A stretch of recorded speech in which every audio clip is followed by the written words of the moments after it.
What's poppin', guys? Sean Don is back with a technical analysis. Here we have my newest SDTC member, Jude Misko. Jude's primarily a hammer thrower, if you've seen previous technical analysis videos that I've done on him. And now that I'm writing his training, I'm also going to be helping him out in shot put. So this is just a little shot put technical analysis for him to help him along with that. And yeah, if you want a technical analysis of your own, go to my website or hit me up on social media.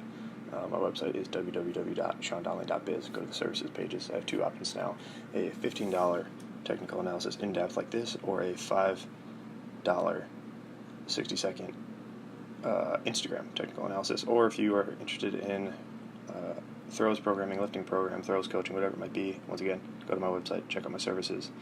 Offering all sorts of stuff now. Give it a look. All right, enough intro. Let's get into it.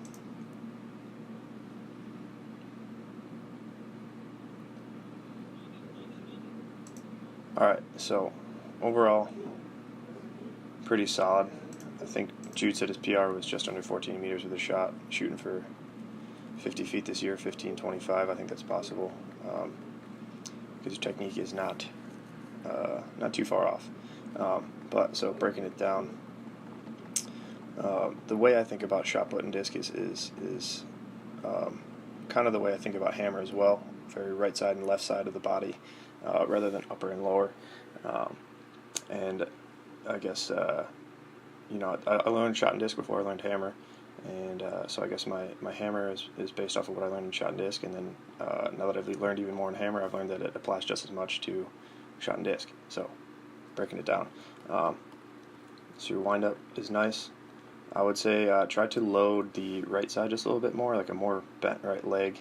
Instead of here, you see your right leg kind of straightening out a little bit, trying to force weight on that left side. I think in shot put and discus, you need to load that right side in the windup so you can unload it on the left side, so you get that dynamic sort of start. Whereas you preload this left side just a little bit, and I'm not a fan of that because I don't think it creates the same feelings and the same tension through the body as you enter. So load this right side just a little bit more, bend that right leg just a little bit more. I like the nice relaxed left arm, good shot position on the neck, decent posture, not super bent over, nothing extreme, nice strong position. And then yeah, so you wind up on that right side, try to really, yeah, and even your entry is pretty solid. I think that you could, being your size, I think you're just under 6 foot, about 230. You really need to learn to use this shot put to your advantage. And you do a good job of pushing the shot around, but really overemphasize shifting to your left, so that once again, just like in hammer, that left side is the axis. So think of there being a pull going through the left heel, knee, hip, shoulder, all that stuff. You want this right side to go around that left side axis, and you do a relatively good job of doing that. I think you could do better. I think you get a little bit more weight on the left, but once again, if you shift more weight on the right to the start and then shift more to the left, that'll definitely help out. But definitely reach out more to the left, really reach that left arm out there. And then push, literally think about using this right oblique to push the shot put around, almost ahead of you, at least to the middle. So you go around and forward, pushing that shot put, pushing that right side to the middle, the whole right side, the right shoulder, right hip, right knee, right foot. I think there's no, you're good. Your right foot does get left behind just a little bit. And you kind of get that kick, that high kick sweep. That right leg comes up and then goes to the middle, which is pretty good. But once again, I think that whole right side needs to come more together. So think about leading with this instep or the inside of the knee, almost in conjunction with the shot put, instead of leaving it behind so much. I know it gives you a good whip, but it's also very hit or miss. And yeah, so moving through the middle, solid position, chest up, eyes towards the sector, left arm not too open. I think just a tad I'd rather see that you hold this left knee like right about there, and then really bring, like I said, so bring that right side to the middle. Whereas now, like I said, what was behind, so your right leg was behind the shot. Now the shot is pretty far behind that right side, as you can see, and you get this very lunge sort of off balance, almost sort of position heading into the middle. Once again, kind of hit or miss when it comes to it, and it takes a lot of strength when you come up just a little bit through the middle. So hold that left knee, stay down, and then just drive that right side, not down into the circle, but straight flat across. You want to come straight across the circle, not up, not down, just flat across. It makes it much smoother and much more efficient. And then as you come through the middle, like I said, that right leg is still reaching just a little bit. You do a good job of pulling it back underneath you. And this zero support is relatively decent. Like I said, I think if you came down or came flat across the circle just a little bit more, that would help. Whereas, you'd get that left foot down, or that right foot down right about there. It'd be a 1-2 frame difference, getting down just a little bit earlier. And then otherwise, as you come through, because you are a little bit up with that right side going to the middle, it gets a little funky through the finish. And so your left foot comes down a little bit late, and when that left foot comes down late, that right side and that left side can't work effectively in the finish. So you get that very, you almost have a glider style finish in a way for a rotational shot putter, where this right shoulder comes very, very far forward, and it's almost premature in a way.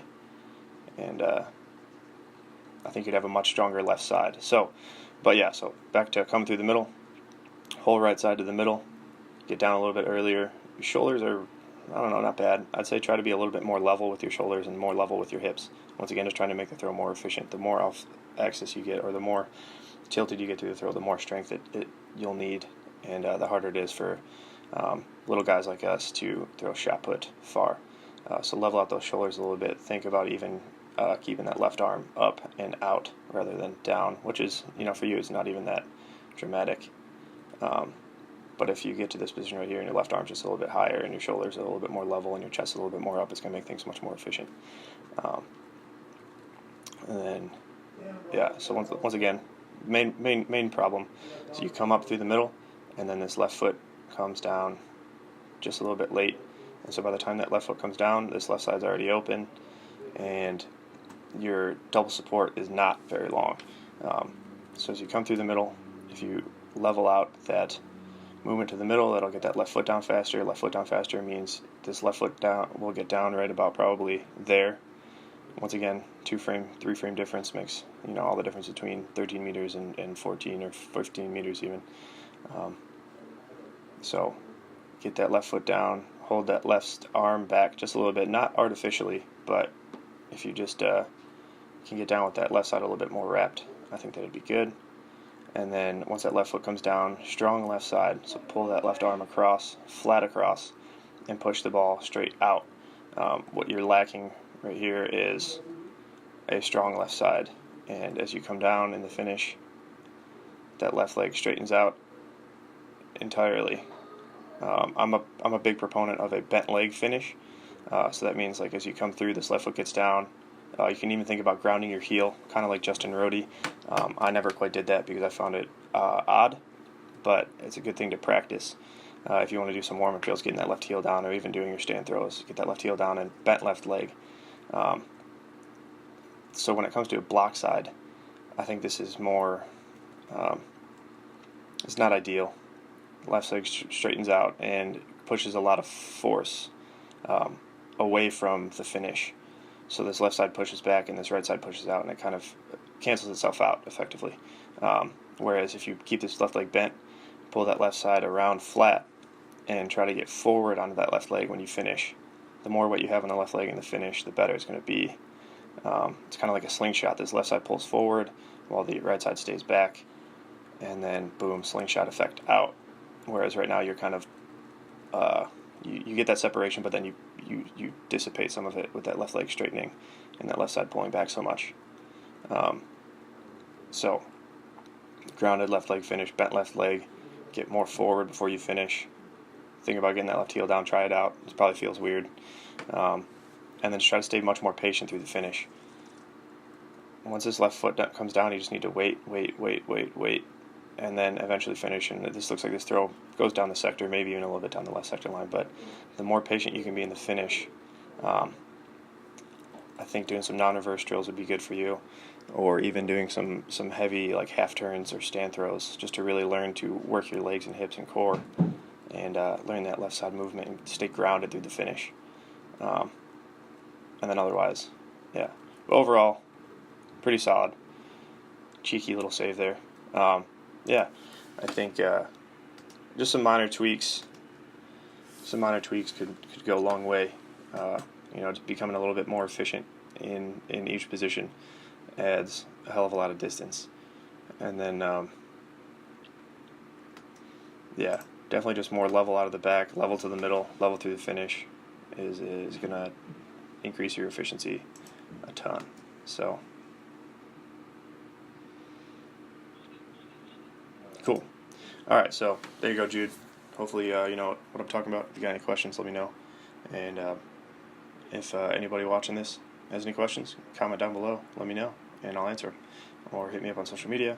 All that stuff, pretty open. I always try to respond to everybody that DMs me. So, yeah, thanks for watching. Like I said, if you want a technical analysis of your own, if you want your own training program, hit me up. And let's get to work and start making them gains, setting PRs. All right, Sean Don, peace and out.